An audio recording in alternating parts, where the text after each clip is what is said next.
Chapter 1. Ah, damn it. In a children's storybook that Zich read when he was little, there was a passage that described a great hero's fall. According to the passage, even the heavens filled with grief at the sight of the dying hero, and rain began to pour down from the sky.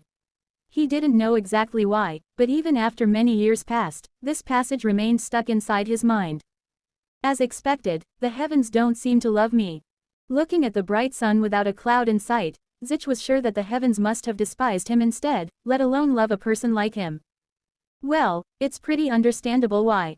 Zich couldn't even count the number of people who cried because of him or remember how many people he had killed. People called him the Demon Lord, who had brought chaos and despair into this world.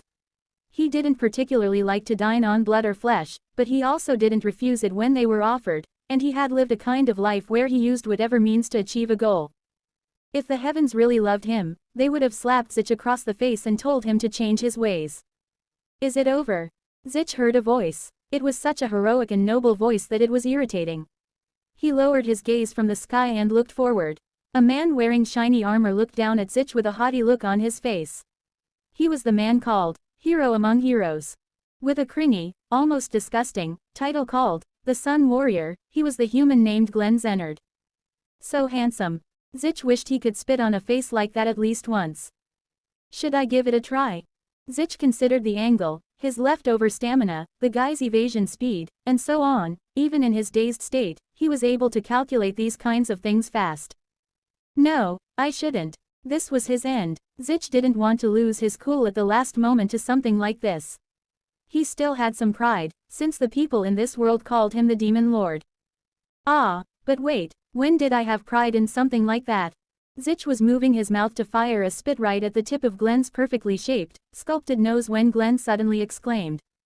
Your evil deeds will come to an end now, Demon Lord Zich Moore. What a cheesy line to say. It was uncreative, really uncreative. As if he was really a hero from a storybook, Glenn reiterated lines that only characters from a moldy, third-rate hero novel would say.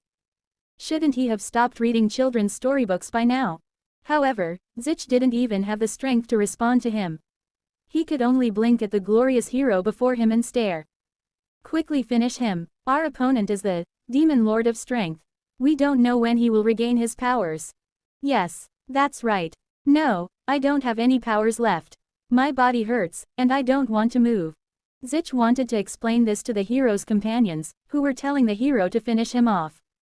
But it was tiring to even open his mouth. Furthermore, he wondered if there was any purpose in explaining this to them.